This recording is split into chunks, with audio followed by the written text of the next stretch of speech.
Locked On Hawkeyes, Jacob Rude of the Locked On Hoosiers podcast, and we have Iowa versus Indiana basketball tonight going on. So we thought we'd join each other and do a little crossover episode. Before we get started, though, Jacob, my man, how are you doing today? I'm doing a lot better now that it's basketball season. We were talking before the podcast. Never got to thank you in person for absolutely deflating our football season almost before it even started. But basketball has been a lot kinder to us, and I'm way more excited about this basketball season now than I was in the middle of the football season.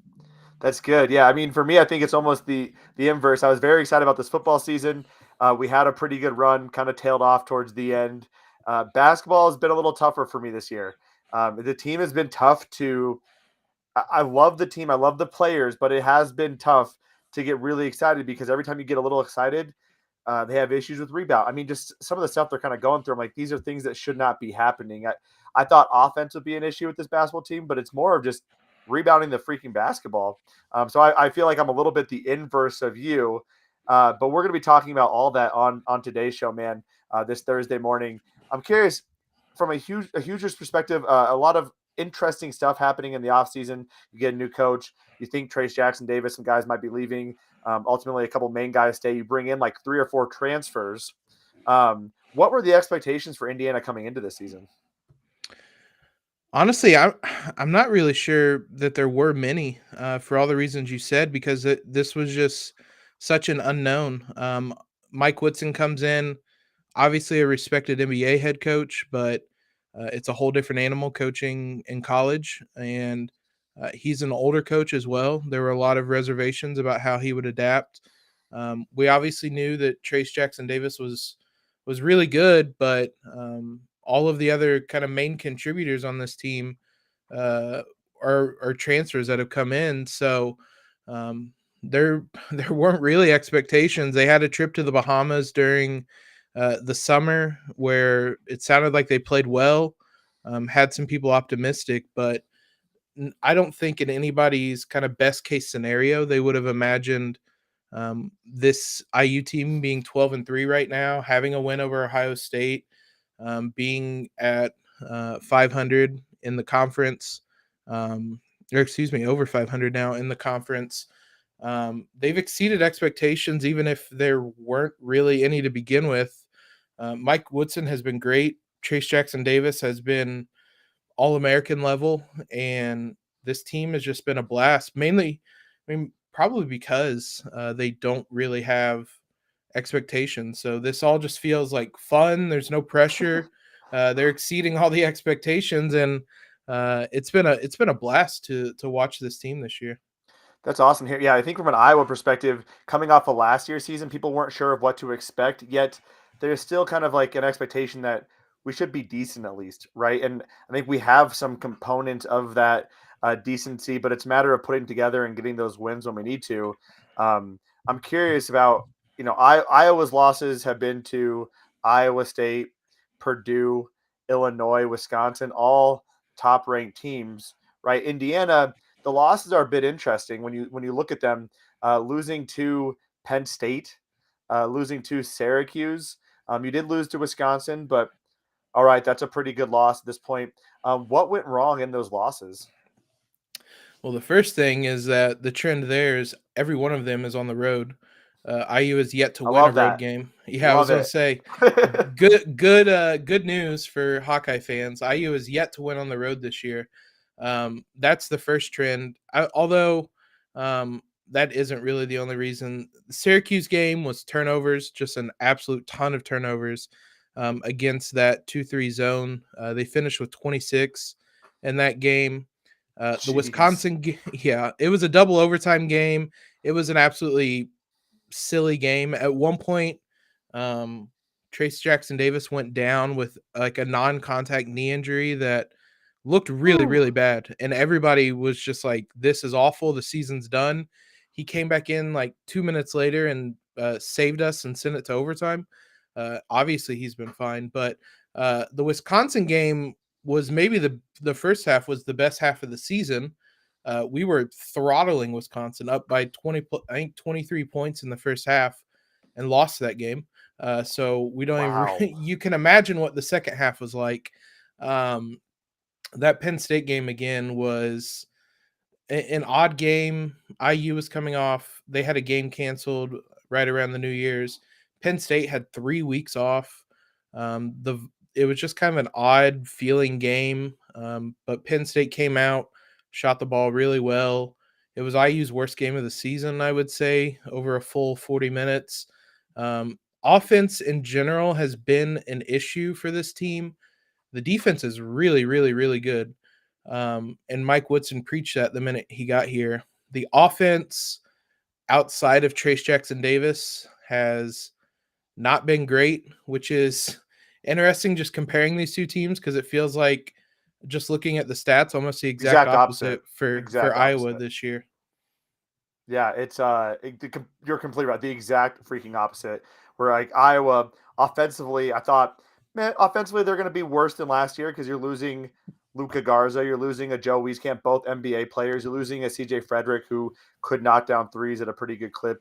Jack Nungy, right? You're losing a bunch of guys who performed well offensively. But I thought defensively, this is where the team is going to shine because they have a lot of length and a lot of guys at that 6'8" range. They have 4 guys at 6'8" who can kind of guard and defend multiple guys, especially Keegan and Chris Murray and Patrick McCaffrey. Those guys can defend 1 through 4, if not 5, depending on how big that 5 is. I thought defensively this team would be pretty darn good coming into the season, but they're actually managing to be worse than any Iowa team in the last like 4 or 5 years, which is saying something because Iowa is not a very good defensive team. I do want to quickly, I just quickly looked up the KenPom expected win for Wisconsin and Indiana at the 3-minute mark. It gave Wisconsin a 13.8% chance of winning that game at the 3-minute mark left in the game. Obviously, Wisconsin going on to win that game, so very unfortunate. I'm curious about the turnovers because Iowa is kind of, again, these are very polar opposite teams. Iowa does not force or does not turn the ball over hardly ever. They're a fantastic team at keeping possession of the ball. They've always have been, but they're also really good at forcing teams to turn the ball over as well. They've gotten better at stealing the basketball. Have you seen turnovers be an issue throughout the season, or is it really just that Syracuse game really inflating those statistics? Early in the season in general, they were a problem. Even before that Syracuse game, it was a known issue. Uh, through the first, through the first 10 games this year, IU averaged 15 turnovers a game. They only had 2 games that they didn't have double-digit turnovers, and then over the last 5 games, it's been much, much better. They've only turned the ball over 21 times in the last 3 games combined. So it was very much a problem early in the year, and it is it's been trending in the right direction for a while. So I don't think it is as much of a problem. The 2 issues that were problems kind of at the beginning of the year for IU were turnovers and three-point shooting. And the turnovers have kind of dissipated, and the three-point shooting has gotten better and better. Though there's been a couple games in the last little bit. That Penn State game, they actually didn't shoot the ball well against Ohio State. They just played so well defensively that they kind of overcame that. But in general, those 2 games or those 2 things were the problems at the beginning of the year for IU that they have gotten turned around of late. That's good, man. Good, good for Indiana at least, not for Iowa. I would love to see a few more turnovers. I'm curious. You mentioned with Indiana defensively is really, according to KenPom, they're a top 10 team defensively, or I think they're number 11 in KenPom. A very strong defensive team. How has the defense changed under Mike Woodson, or has it Uh, changed? oh yes. Archie Miller. That was not enjoyable basketball to watch, and it was hardly successful basketball. I mean, that's why he was fired.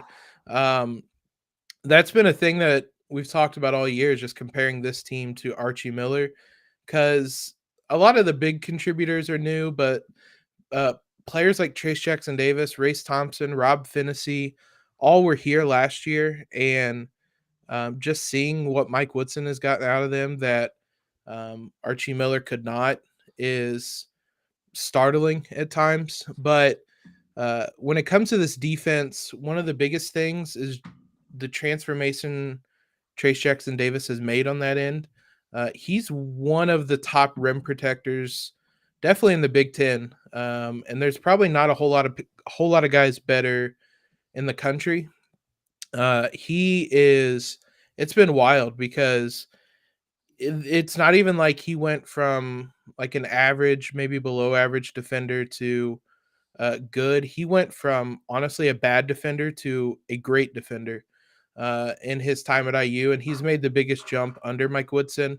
The Trayce Jackson-Davis and Race Thompson in the front court both are really, really good defensively. Race is more kind of positional. He's not the overwhelming athlete necessarily, but the two of them kind of anchor things down in the paint, and it allows the guards to be super, super aggressive. And just kind of pairing all that together has led to a formula for success. That being said, just looking at Iowa's offense, I don't know that Indiana has played anybody nearly this good offensively. As you said, you guys don't turn the ball over. You don't get blocked, anything like that. And those are two of the areas IU kind of excels defensively. What is it about this Iowa offense that makes them so great? Yeah. Yeah, it's interesting. So I want to, you talked about Trayce and Race. They're allowing a 39% 2-point percentage, which is first in the country. Pretty Yep. phenomenal. I think when you look at Iowa's offense, you have to factor in Jordan Bohannon. When you look at how teams have defended Iowa, they usually take one of their better defenders and they try to lock down Jordan Bohannon because he might not be the guy who's going to win the game for Iowa every time, but he's also the guy who, when Iowa's down 15, he's the guy who can bring Iowa back. And when you look at Wisconsin, what they did defensively against Iowa, they basically put Brad Davison, who is very dirty, but one of the better Yeah. defenders in all of basketball. They had him just sitting on Jordan Bohannon. Just don't let Jordan Bohannon shoot the ball. I think where this team varies from last year, where last year was running the offense through Luka Garza being very good around the rim, but also very good at passing to the open three-point shooters. This year, it's more about dribble and drive and getting to the basket and being willing to kick it out if need be and getting out in transition. I think where Iowa has struggled a little bit is having a number two option in this offense. They haven't had a consistent guy every single time. Now, in some regards, that's a positive, right? If you have a different number two guy every night, but I think the problem is it's not like we have a number two guy that's different every night and then a number three guy who's consistent. It's just all over the board with who is going to be that guy to step up in regards or next to Keegan Murray. I think where Iowa can be dangerous offensively is the fact that Keegan Murray is so skilled at getting to the basket and creating his own shot and also shooting three. I mean, this guy can literally do it all. There's a reason why he is considered one of the National Player of the Year frontrunners, and he's a leading scorer in all of college basketball. It's because he can score in so many dynamic ways. Jordan Bohannon can shoot the three. Patrick McCaffrey can get to the basket. He just struggles with capitalizing on the opportunities once he gets there. I don't know what it is. It's been something I've kind of noticed over the last couple of years. He can get to the basket, but it's one of those things where it doesn't feel like it doesn't feel like it goes in ever, even when he gets up there. So to answer your question, I think it really just Keegan Murray. Keegan Murray has been phenomenal. We've seen some really good performances from a collection of guys, but it hasn't been consistent across the board. 3-point shooting is always going to be kind of an interesting thing to watch with Iowa. Again, Jordan Bohannon being kind of the main guy there, but Peyton Sanford, who's a true freshman, can come off the bench, basically do Jordan Bohannon type of things with a little bit better defensive effort. Chris Murray, Keegan's brother, is also a great 3-point shooter. Something to watch out for as well. Also a guy who can drive to the basket. And then Tony Perkins has developed a bit of an outside shot too. So Iowa can just attack you from a variety of different ways, and they like to get out in transition. They are going to, and that's honestly probably why they struggle so much with rebounding, is that their guys are trying to get out in transition before they even secured the ball, and that gives other teams a lot of great opportunities. So it's been we have a very good offense, but it's been kind of frustrating because some of our success offensively is honestly maybe played over into our lack of success defensively. It's going to be interesting to see how the Hoosiers match up then. They did just have success against another player of the year kind of candidate in EJ Liddell. They made his night awful against IU about a week ago. Um, But again, this seems Keegan Murray, just looking at the statistics, seems like a different kind of beast. Wouldn't be surprised if Race Thompson starts on him. That's who drew the primary assignment on EJ Liddell, though I think one thing that IU did really well on that night, and we'll see how much they can replicate it against Iowa, is they were always just aware of where EJ Liddell was on the floor, whether it was a drop off pass or a driving kick or even just rebounding and putbacks. They knew where EJ Liddell was going to be and got a body to him, make sure everything was contested for him. But yeah, Keegan Murray, just he's been impressive this season, been really really good. This is going to be the biggest test yet for this Hoosier defense, who really we haven't played a lot of really good. I mean, we haven't played a lot of really good teams or really good offenses in general. Part of hiring a Mike Woodson as a first year coach is we just filled the non-conference schedule with really easy opponents to try to figure things out as we went. And the kind of knock on this IU team until that Ohio State game is they didn't really have a big win. And that was a win at home on prime time, all that fun stuff. So this is a different kind of test. The Hoosiers, I mean, I mentioned they haven't been good away from Assembly Hall either. So um, it's going to be interesting because these are two of the best players in the Big Ten in general as well that will be matching up against one another. But it's strength versus strength. I guess on the other side of the ball, defensively, I mean it's a poor IU offense against a poor Iowa defense. So where has Iowa kind of struggled defensively then? Believe me, I've seen this before where we play a poor offense and it makes our poor defense look even worse. We make bad offenses look good, man. It is bad. I want to touch on a point you said earlier, and I'll get to your question here in a second. I think Keegan and EJ are definitely different players too, which will be really Yeah, interesting to see how they match up. Because Keegan to me is more of a guy who he plays more like a tall, I would say more like a three, whereas EJ Liddell plays more of a traditional 4 or 5, just being undersized. yep. Keegan going to be a bit quicker, able to drive the basket a bit easier, a better 3-point shooter. So his outside game is probably a bit better, while his inside game, you're not going to see Keegan backing guys down. He's not going to sit there and back down Trayce Jackson-Davis and play back to the basket. So it'll be interesting to see how they do handle Keegan Murray. As that has been the focal point of everybody's attention. It's Keegan Murray and Jordan Bohannon, and let the other guys beat you. And to a degree, that's worked. But I think when you mentioned the defense and what has been the issue, Iowa has traditionally liked to play a lot of zone. Um, when you look at Iowa from an athleticism perspective, man defense isn't going to be the best feature of our team typically, but we have better athletes than we have in the past, especially at the wing position or the guard and wing positions outside of Jordan, who's not a terrible athlete. He's just not overly quick to be able to handle some of the better point guards and shooting guards in the conference. So we traditionally played a lot of zone, but when we play a lot of zone, we struggle with rebounding the basketball. That's just our biggest issue. We can hold teams to almost the entire shot clock, and they'll miss a open 3 or 2 or whatever it might be, and we don't get the rebound. It is amazing the ways we don't get a rebound. And it's incredibly frustrating. And what happens is we get absolutely annihilated on second, third, and sometimes fourth chance opportunities, and those are demoralizing as heck for a team, but it all comes down to rebounding. I think Iowa, if they could just get to the basket, and that's when you see Iowa switch to man, which then exposes some weaknesses in some of our on-ball defense potentially. So it's kind of a mix or match there. We oftentimes, I always find this interesting. Last year, I was always doing some reports on it. Pick a random guy who hasn't shot the ball really well for any given team, and we're going to let him look like he's Jordan Bohannon. I think last year it might have been Rob Finney, who shot lights out against Iowa one of their games. Like, this guy has not shot the three well all season. He comes into this game and hits like 6 of 8 threes against Iowa. So there's going to be opportunities there unless Iowa can clean up rebounding. In their losses, it has been because of rebounding.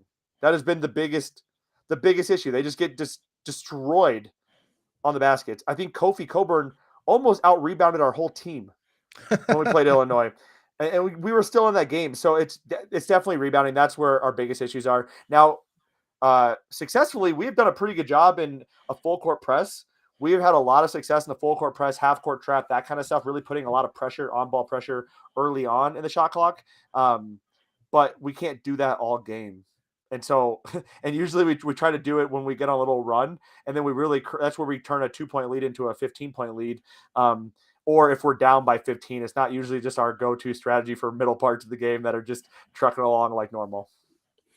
Good news is Rob Finney had his big 3-point shooting game against Minnesota. Cool. So I don't think he's going to be the one that does it. I went and looked. Yeah, hilariously, last year, Rob Finney never made more than 2 3-pointers in a game and made 4 against you guys. Yeah, every time. I don't, dude, it's literally like it's every single game against any team. One guy who had no idea, you never heard of his name before. Like I'll look up the Ohio. There's an Ohio State guy who had like a max of 3 points the entire season and had 25 or 26 against Iowa like 2 years ago. Just absurd. Sorry, I'm sorry for interrupting you. I'm just like very passionately annoyed about how Iowa allows open 3-point shooters. Yeah, I was trying to see who could potentially be that guy for IU. Xavier Johnson is our point guard who I have described his jumper as Lonzo Ball without the makes. It is going to be as funky of a jumper as you guys have seen this year. So Minnesota, the way they defended IU, and I think this could be something teams do more in the Big Ten is they earnestly just packed the paint. There were 5 guys with a foot inside the paint, all kind of being very aware of where Trayce Jackson-Davis was, and they dared IU to beat them from the 3-point line, specifically Xavier Johnson and Rob Finney. The two of them hit 6 3-pointers in the first half against Minnesota, very uncharacteristic, and Minnesota adjusted their defense, and IU won, kind of going away a bit in the second half. I still think the way Minnesota was doing it was a bit extreme in that they weren't within 10 feet of Rob Finney on any of his 3-point attempts. I still think that that's kind of the formula that teams might take with this IU offense.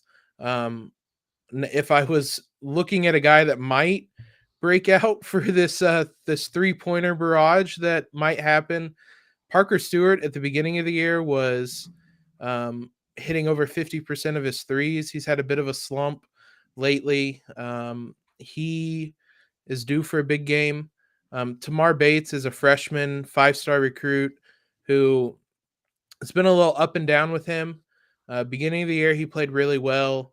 He's been in a bit of a slump as well of late. His minutes have started to go away as we've went into Big Ten play. Ultimately, though, this IU team kind of lives and dies by its guards. For as good as Trayce Jackson-Davis is, there's been many nights at Penn State game, for example, he did everything he could to try to save IU from a really frustrating loss, but the guard play, the 3-point shooting wasn't good enough ultimately, and the Hoosiers couldn't get enough stops to come out ahead in that one. So this IU offense really,